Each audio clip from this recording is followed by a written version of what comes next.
Guys, welcome back to my YouTube channel. You are watching me, Lindsay, and for today's vlog, I would like to do the no mirror makeup challenge. So, while doing the no mirror makeup challenge, I would like to update you with my life kasi there are a lot of things happening right now. We all know that all of us is naka-lockdown talaga and nasa bahay lang ako literal kasi bawal yung mga buntis na gumalaga at magkalat-kalat sa daan, diba? So, yun. Hopefully, you can hear me kahit na katabi natin yung electric fan.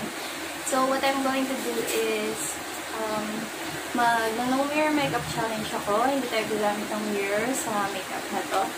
And at the same time, I will update you. We're going to use my foundation from Maybelline. Okay, so life update. I am now 35 weeks and 4 days pregnant. So, a week from now, I'll be expecting na manganganak na ako. And, fully pantay ko na. Kasi alam niyo naman, diba na, yung mga previous makeup ko is hindi talaga ako nagpa-foundation. So, nito lang ako foundation. So, kung hindi siya pantay kasi yun yung may salamin na hindi ko napapantay, diba? Ito pa kayang walang salamin.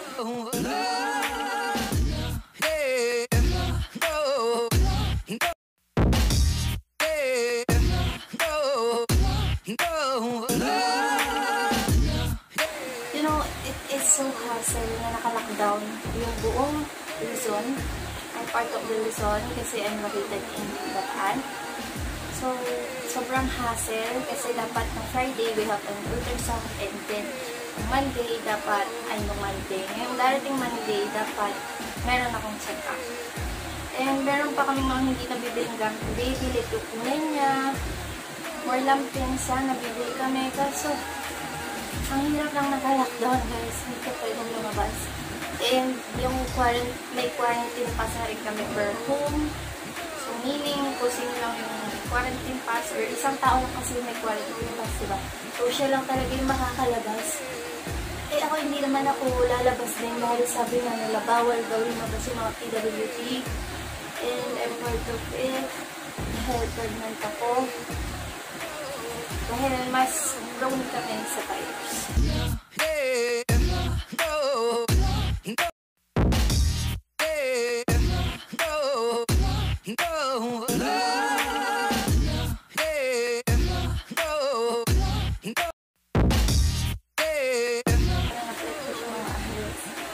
Okay. So now we're moving on to powder. While moving on to powder, I would like to share with you then the update naman sa LC. Kasi you will know guys, na LC is a call center agent.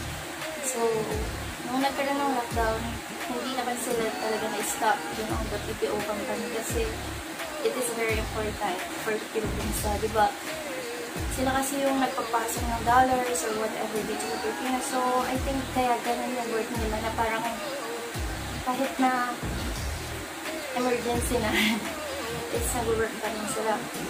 So, yun, kung mapapansin nyo, galing sa iyak ang aking mata dahil kahapon, umalis siya,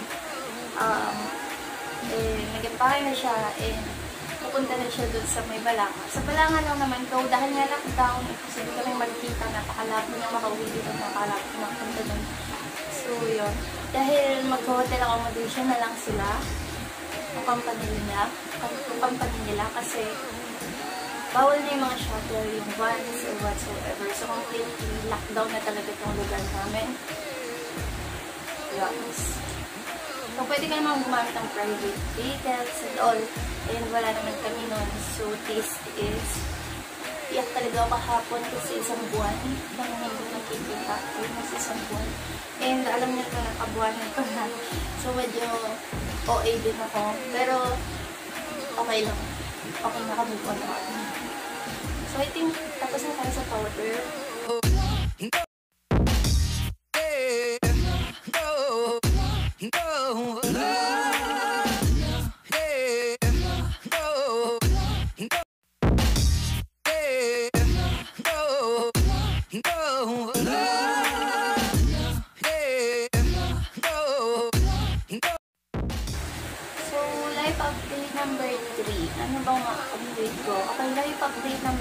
dahil nag-CLC ay nasa Balanga.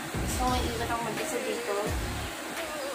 Hindi naman pwede mangyari yun. So, lilipat muna ako kay Mami. Babalik ako dun sa kabila kasi para may kasama ako. And then, kasi yung expenses din, syempre mag-isa lang ako tapos bibili ako ng pagkain na pang dalawa or what, mamalengke pa.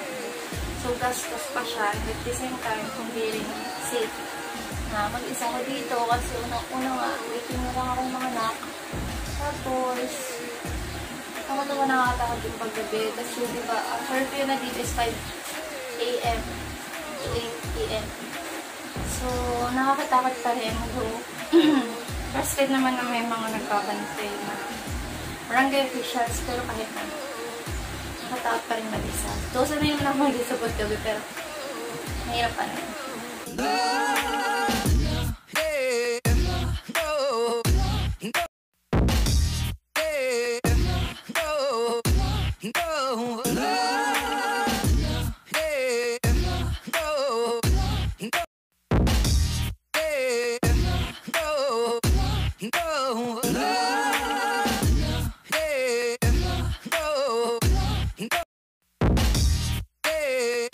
Wala naman akong updates. Sa ngayon yun lang yung updates ko. Naka-lockdown nga and all.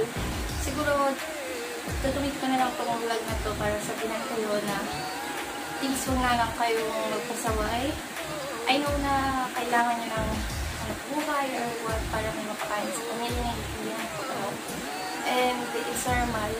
Pwede nyo gawin yun. Pwede kayong pumasok or whatever, mag-work. Lalo na kung kailangan talaga kasi diba, no work, no pay. So, kung kailangan nyo talaga, please be careful na lang. Hindi lang din para sa inyo, hindi para na rin sa pamilya nyo. Meaning, sundin nyo na lang yung sinasabi ng gobyerno na mag-face mask tayo and mag-alcohol tayo. And please, huwag na tayo magpasaway na pupunta tayo sa palengke, sa groceries, kung saan na wala tayong protection. Kasi sobrang prone natin sa virus ngayon.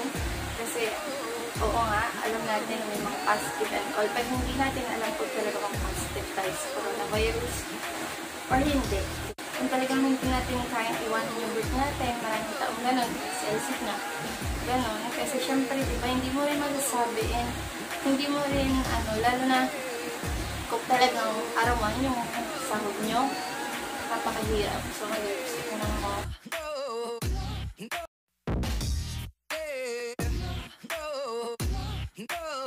Okay, so I'm done with my no mirror makeup challenge. Lalapit ko lang kayo.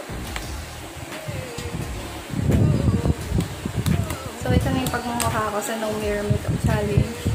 Mukhang okay naman. Mukhang walang makeup. Nakakaloka. Pero okay lang. So, tapos ko na siya. Kung talagang hindi nyo may iwasan na mag-work, pumasok sa work, mag-alcohol na lang kayo lagi and mag-face mask kayo and lumayo kayo sa mga tao. Diba 1 meter away dapat sa tao.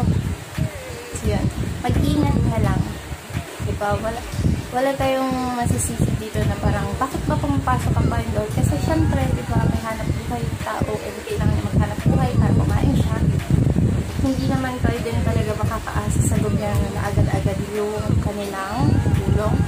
Pero sana tulungan nila tayo, diba? Kasi hindi talaga siya madali. Lalo ngayon, diba?